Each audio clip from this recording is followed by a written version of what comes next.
Basically ہم ایک ایسی ماڈرن دور کے اندر اور ٹیکنالوجیکل دور کے اندر داخل ہو چکے ہیں کہ جہاں پہ انفارمیشن جو سی ہے وہ پہلے زمانے کی طرح لمیٹڈ لوگوں کے پاس نہیں تھی. یعنی کہ کسی زمانے میں کوئی مدرسے گیا، اسکول یونیورسٹی گیا تو اس کو کچھ پتہ چلا، کسی لائبریری کا وہ طالب علم بنا تو اس کو پتہ چلا، کسی خاص مدرسے یا کسی خانقاہی نظام میں گیا تو اس کو پتہ چلا. سوشل میڈیا نے کیا کیا ہے کہ ہر بندے کے ہاتھ میں موبائل کی وجہ سے اس کو ایک انفارمیشن کا فلڈ دے دیا ہے. اس انفارمیشن کی وجہ سے ہر انسان جو سا ہے اس کے پاس نہ صرف کہ معلومات آ رہی ہیں بلکہ اس کے پاس ایک وصف، اس کا ایک انٹلیکچول ایولیوشن ہو رہا ہے کہ وہ کمپیریزن کر سکتا ہے اتنی زیادہ انفارمیشن ہونے کی وجہ سے کہ اسلام کیا کہتا ہے، یہودی کیا کہتے ہیں، عیسائی کیا کہتے ہیں، ہندو کیا کہتے ہیں، بدھ اور جین کیا کہتے ہیں، اور وہ لوگ جو ناستک ہیں یا ایتھیسٹ ہیں وہ کیا کہتے ہیں. اس انفارمیشن کی وجہ سے ایک بیسک رو یوں بن رہی ہے کہ ہر وہ مذہب، اور بدقسمتی سے زیادہ تر مذاہب کے جو لٹریچر ہے سوائے آسمانی کتابوں کے، باقی جتنی بھی کتابیں لکھی گئیں یا آسمانی کتابوں کی جو تفاسیر اور تشریح کی گئی، بدقسمتی سے وہ کچھ تو آؤٹ ڈیٹڈ ہیں اور کچھ ان کے اندر ایسے واقعات اور چیزیں لکھی ہوئی ہیں کہ فی زمانے کا جو انسان ہے جو انٹلیکچولی ایوالو کر چکا ہے ٹیکنالوجی کی وجہ سے، وہ اس کو سیٹسفائی نہیں کر سکتی. ہماری اپنے علماء کی اور اپنے صوفیوں کی کتابیں اور ان کی کہی ہوئی باتیں ہمارے سامنے کچھ اس طریقے سے آ رہی ہیں کہ کچھ ایسے سوالات بن رہے ہیں کہ وہ علماء اور وہ صوفی جو ماڈرن سائنسز اور انسانی نفسیات کے ساتھ بالکل کوئی تعلق جن کا نہیں ہے، وہ اس حملے سے یا ان سوالات کی بچھاڑ سے گھبرا چکے ہیں، پریشان ہو چکے ہیں. یعنی کہ اپنی ہی باتیں ان کے آگے سامنے آ کے کھڑی ہو گئی ہیں. آج کے انسان کو یہ بات سمجھانا کہ کوئی جمپ لگا کے چاند پہ پہنچ سکتا ہے، ماں کے پیٹ کے اندر کوئی قرآن حفظ کر سکتا ہے، زمین ساکن ہے، سورج جو سا ہے زمین کے گرد چکر لگا رہا ہے، یہ اور اس طرح کی بے شمار اور ایسی باتیں ہیں جو ہماری کتابوں کے اندر اس طریقے سے لکھی جا چکی ہیں کہ جب یہ وہ لوگ جو مذہب کے لحاظ سے تشکیک کا شکار ہوتے ہیں اور بہت سارے ایسے تشکیک کی باؤنڈری کراس کر کے لا مذہبیت کی طرف چلے جاتے ہیں، تو یہ ایسے سوالات اٹھاتے ہیں جن کا ہمارے علماء کے پاس کوئی جواب نہیں. بھلا کوئی فرقہ کیسے اس بات کا جواب دے گا کہ انٹرنیشنل اسپیس اسٹیشن کے ہوتے ہوئے جو 24 گھنٹے زمین کے ارد گرد 1,00,000 کلومیٹر کے آس پاس چکر لگا رہا ہے اور لمحہ بلمحہ کی تصویریں دے رہا ہے، اور جیمز ویب سے دور اور ہبل سے ہمارے پاس تصویریں آ رہی ہیں، اس فرقے کے لوگ اگر آج بھی یہ بات مانیں کہ زمین ساکن ہے یا زمین کے ارد گرد سیارے اور سورج سمیت تمام چکر لگا رہے ہیں، تو بھلا جو لا مذہب لوگ ہیں یا جو مذہب پہ تشکیک کا شکار ہیں وہ ان کا مذاق کیوں نہیں اڑائیں گے اور ان وجوہات کی بنیاد کے اوپر مذہب سے متنفر کیوں نہیں ہوں گے؟ تو یہ وہ وجوہات ہیں. میں نے دوسری آپ کو وجہ بتائی کہ میں یہ سمجھتا ہوں، اور میں بار بار اس بات کا اعادہ اپنی جنرل لائف میں بھی کرتا ہوں، کہ اگر مذہب کو، کسی بھی مذہب کو، میں صرف اسلام کی بات نہیں کر رہا، کسی بھی مذہب کو آپ نے اگر بچانا ہے تو آپ کو اپنا لٹریچر ریویو کرنا پڑے گا. آپ کو مذاہب کے لحاظ سے رنائنسنس کا یا احیاء کا کام کرنا پڑے گا. اگر آپ نے یہ نہیں کیا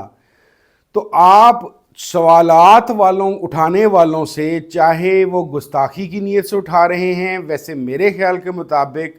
آپ کو شاید یہ بات پسند نہ آئے، زیادہ تر جو سوالات اٹھانے والے ہیں ان میں گستاخی کے زمرے میں آنے والے نہ ہونے کے برابر ہیں. زیادہ تر آپ کی کتابوں سے اور آپ کے نظریات اور عقائد کے اوپر جینون کویسچنز اٹھا رہے ہیں۔ آپ اگر اپنی کتابوں کو اور اپنے عقائد اور نظریات کو ریویو نہیں کریں گے اور صرف ناراضگی کا اظہار کریں گے، لوگوں کے اوپر کافر اور ملحد ہونے کے صرف سٹیمپ لگائیں گے، اور اسی حالت کے اندر اپنی پرانی کتابوں اور پرانے نظریات کے ساتھ اگر آپ ان سوالات کا مقابلہ کرنے کی کوشش کریں گے، تو یاد رکھیے گا، آپ اپنی ہار تسلیم کریں یا نہ کریں،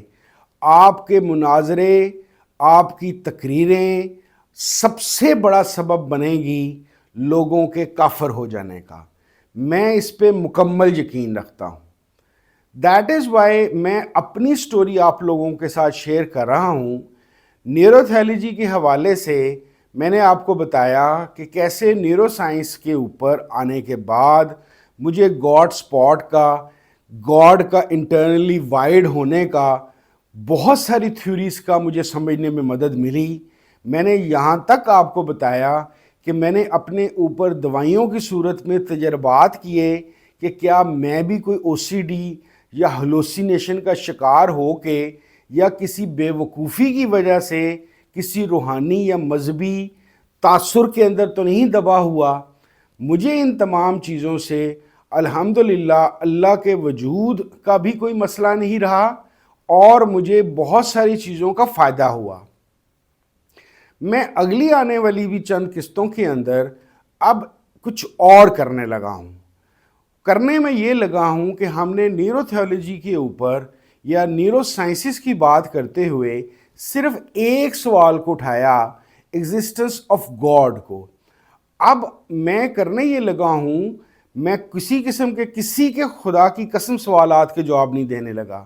میرے جو اپنے سوالات تھے، میرے جو اپنے مخمصے تھے اور پریشانیاں تھیں، جس کی وجہ سے ایتھیزم یا کفر مجھے اپنی طرف کھینچتا تھا، یا مذہب کے اندر رہتے ہوئے بھی میں تشکیک کا شکار ہوتا تھا، میں ان سوالات کو کیسے ریزولو کر سکا، کن مضامین سے ریزولو کر سکا، اب میں آپ کے سامنے باری باری وہ پیش کروں گا اگلی ایپیسوڈز کے اندر۔ میرے سوالات کیا تھے، میں آپ کو تھوڑا سا اس کا تعارف کرا دیتا ہوں۔ خدا کا تصور، دیوی دیوتاؤں کا تصور کیسے آیا؟ فرشتے، جنات جن کو نہ ہم نے دیکھا ہے، نہ ان کے دیکھے جانے کی کوئی امید ہے، ہم ان کو کیسے مان لیں، اور یہ تصورات اور عقائد کیسے آئے؟ انسان نے عبادت کرنی کب شروع کی، کیوں کی؟ انسان نے انسان کو مرنے کے بعد دفنانے کا کیوں سوچا؟ موت کے بعد کی زندگی کا کنسپٹ کیسے ڈیولپ ہوا؟ موت کے بعد زندگی کی ہمیشہ ہمیشہ رہنے کی کنسپٹ کیسے ڈیولپ ہوا؟ یہ تمام چیزوں کے علاوہ ہم نے یہ سوچنا ہے کہ آخر روحانیت کا تعارف کیسے ہوا؟ جادو جنات کیسے انسان کے ذہن میں ڈیولپ ہونا شروع ہوئے؟ کیا یہ کوئی قصے کہانی تھی، یا کوئی الہامی علم تھا، یا انسان اپنے دماغ سے خود یہ چیزیں سوچنا شروع ہوا تھا؟ آخر ہندوؤں کے اندر گرو اور بھکشو کا کنسپٹ کہاں سے آیا؟ مسلمانوں کے اندر شیخ اور مرید کا کنسپٹ کس طریقے سے ڈیولپ ہوا؟ تو اس طرح کی ایک 12، 13، 14 سوال کی لسٹ ہے جو مجھے مختلف اوقات میں تنگ کرتی رہی، اور میں آہستہ آہستہ ان کو ریزولو کرنے اور ان سوالات کے جوابات ڈھونڈتا رہا، اور کافی حد تک کامیاب رہا، اور بہت ساروں میں ناکام بھی رہا۔ میرا مقصد آپ کو خدا نہ خواستہ، کیونکہ نہ میں کوئی عالم دین ہوں، نہ میں کوئی مبلغ ہوں، نہ میں کوئی پیر بابا ہوں، میرا مقصد آپ کو کوئی نئی کمیونٹی بنا کے اپنے پیچھے خدا نہ خواستہ لگانا نہیں ہے۔ میں صرف ایک عام انسان کے طور پر وہ سوالات جو ہر وہ بندہ جو مذہب میں ہے اور جذب مذہب کے مخالف ہے، جو اس کے ذہن میں آتے ہیں، میں نے ان کو کیسے اپروچ کیا، کیسے ریزولو کیا۔ میری آئندہ کی قسطیں بھی ان نظریات کی جڑ ڈھونڈنے کے لیے ہوگی، بالکل اس طرح جس طرح میرا ماننا یہ ہے کہ کسی بھی انسان کے کرتے ہوئے، کسی بھی عمل کو دیکھتے ہوئے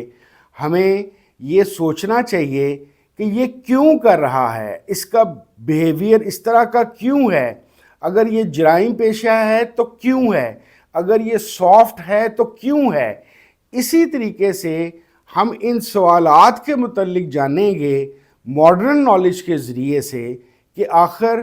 کیا روٹس تھیں کہ جس کی وجہ سے انسان اس طرح کے تصورات اور عقائد کو پالتا گیا اور ڈیولپ کرتا گیا، اور کہاں کہاں پہ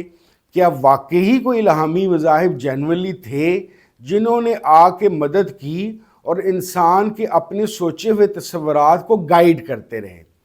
اس چیز کو کرتے ہوئے میں خاص طور پہ مدد لوں گا آرکیالوجی سے، پیلنٹالوجی سے، کیونکہ بہت سارے لوگوں کے لیے پیلنٹالوجی ایک نیا لفظ ہو سکتا ہے۔ پیلنٹالوجی اصل میں فوسلز کا علم کو کہتے ہیں، تو آرکیالوجی، پیلنٹالوجی، اینتھروپولوجی اور جینیٹکس کے علم کے ذریعے سے مجھے ان سوالات پہ تحقیق کرنے کا موقع کیسے ملا،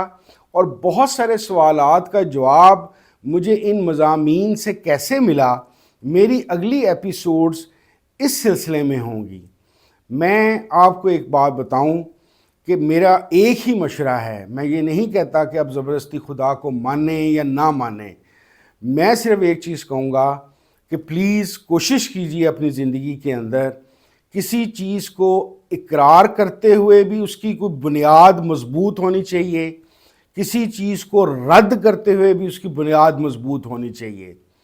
کوشش کیجئے کہ اپنی زندگی میں گالم گلوچ، نفرت، غصہ، جھنجھناہٹ جیسے جو خیالات یا آتے ہیں جو اکثر مذہبی اور صوفی لوگوں میں آ جاتے ہیں، ان سے جان چھڑا لیں۔